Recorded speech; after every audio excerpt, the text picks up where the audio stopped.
Today we are diving into step-by-step tutorial on how to go from a painting to a digital file to an NFT on Solsea.io. So if you want to join the Solsea Marketplce, or if you want to publish your first NFT, or if you are a traditional artist that is looking into Web3 and NFTs, then follow along and let me show you how to do it yourself. Hi, welcome to my channel. My name is Soullana. I'm a single mom working from home as a traditional artist that is diving into Web3 and NFTs. On my channel you will find tips and tricks I pick up along the way. Something that is interesting to you or if you are an artist yourself and you want to dive into art business or NFTs, subscribe, follow, like. Your help and your support is greatly appreciated. Okay, so let me show you the process of how I convert pictures. So I will show you from where it came. I'm in Photoshop. Let's open a new one and let's go have a look. I just had imported some images. So let's say here. It doesn't matter because I already have the other one done, but just to show you. So I have a raw image. I take my pictures with my iPhone 12, which is enough for the resolution. If you have a camera, that's even better.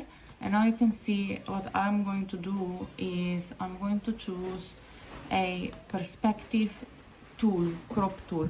So it's going to give me straight lines, and let me show you. You just take the corners. So instead of cropping normally, you select image manually, and what happens is it aligns you to like perfect 90 degrees angles.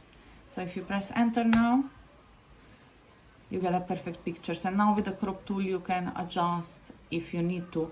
Now the second part is, which I already have, excuse me, here is because I took a picture in a little bit orangey light, I had to adjust the hue and the saturation so that it looks as close to the original as possible. I will also add some contrast and some brightness. Now, so I will skip forward, finish that up and show you the finished piece. I'm back and this is how it came out. We can see I've adjusted hue and saturation. I took a part here with a mask that changes the color on the top because it wasn't correct. So you can see the difference. Now we go and save two different files. Okay, so let's go ahead and save this as a copy on the computer. So we will have two files. One is going to be a PNG large file here, and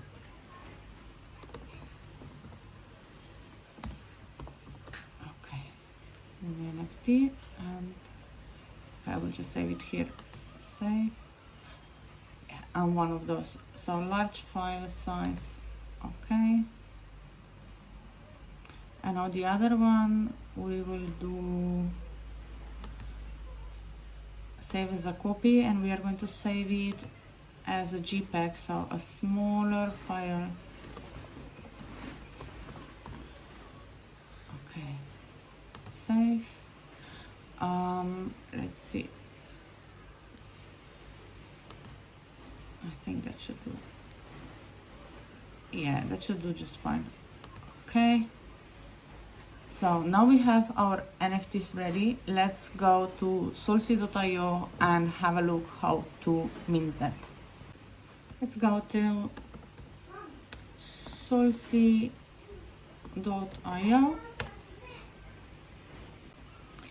Okay, so we are here and let's go to we can go either to the creator's dashboard or to create an NFT.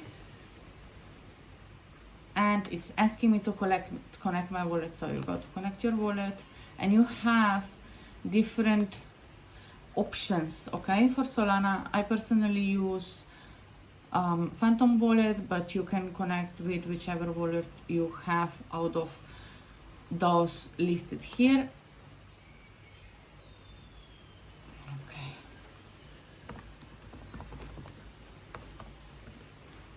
So we are in, we have choose NFT type.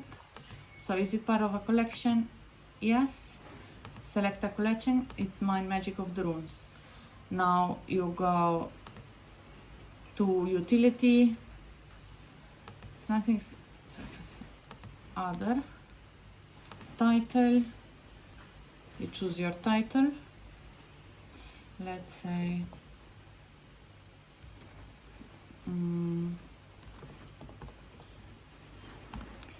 new 001 out of 100. Short description. I actually have short descriptions here because it's just easier to keep it consistent.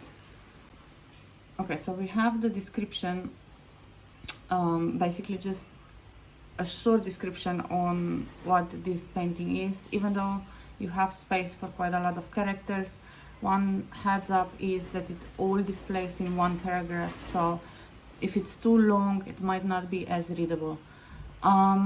So the short description, long description, titles, and then you go to the next step, which is what type of license do you want to use. I always go for public display, non-commercial exploitation, and then you go to the next step.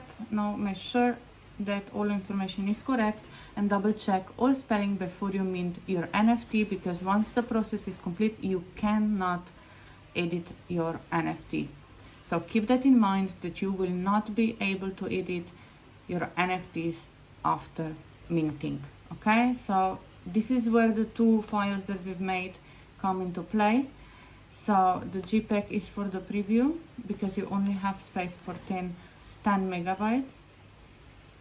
And then this is for the artwork. Now I have unlockable content on my collection. My unlockable content is prints, so I need to be able to collect details from the person who purchased without making it public for anybody to be able to claim the print, you know what I mean? So they have to have, only the holders can have the access to the site. So this is really helping me. And what displays on the Solsea Marketplce is the preview. Okay, so because here you can only add one file, so this can be a JPEG, PNG, GIF, MP4, movie, PDF, with the maximum file size of 40 megabytes. So if you have an unlockable content like me and you need to drive somebody to the page, what I've done is I click off that it has unlockable content, and in Canva I prepared, because this is not going to show on the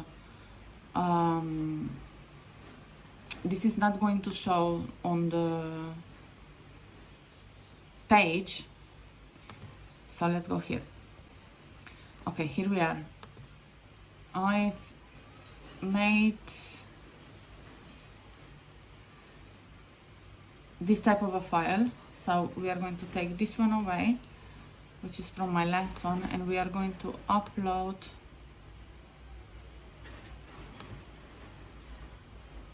an NFT.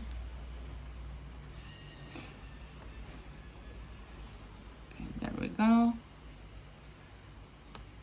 And then I include the special link down here. So now it's just the link to my web page, but basically claim your print and the link where they can claim it. Okay, so this link is only available to the holders on NFTs, and then they can put their details, their address and everything, so that I know where to send their prints. And this is it from this. This is how I do it. But if your unlockable content is I don't know, an ebook, then you could do a front page preview of the ebook as an NFT, and then inside, when they buy, you get the unlockable content. Okay. Next step is I've upload the unlockable file, and we go to the next step. I don't know what I don't have here. Royalties for second sales. So I have that on 15. No, information is correct. You can also upload here. What was it? Let me see. You can also upload an animated preview if you want to, or if you have one. So let's go to the next step. Now, external link is my website with NFT collection on it. This NFT includes explicit and sensitive content. I don't. So let's. Now this will take a while, so I will head off and then come back. After the upload, the transaction panel will pop up and you will have to approve the transaction. The fees are very small, so you don't need to worry of holding a ton of Sol, but you have to have a little bit of Sol in your wallet to pay for those fees. Then there's a second small transaction that you need to approve. After we processed all the transactions, now we can see the mint. You can see it's unverified. So we need to go into verification, select collection, and re-verify. So every time you update your collection, you need to re-verify your collection. Okay, now let's go into my NFTs. It's not here. Let's go into the wallet and have a look.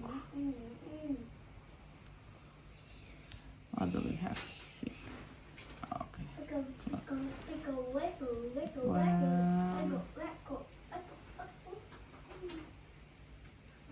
Listed NFTs.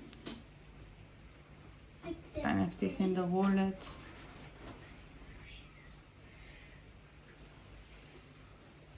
Let's reload. Okay, now that we here on top in the wallet reloaded, we can see the Vunio, and now we have to list it. So here is where we enter the value, 1.5 Sol. Okay, so here we list now the price, and we will have to approve another transaction. Keep in mind these are all very, very small. Let's approve, and there we go. Now we can go into the collections. Let's close that, and we can see our new rune or our new NFT in the collection listed. It's still verifying. Okay, and now we are all done. We will still have, even though the NFT is available and can be bought, it's still marked as unverified. This usually takes a day or two, but then it looks the same. So now we have a collection of 4. So this is how you do it. Thank you so much for watching my video, and don't forget to follow, like, subscribe to my channel for more on art business tips, and Web3 and NFTs.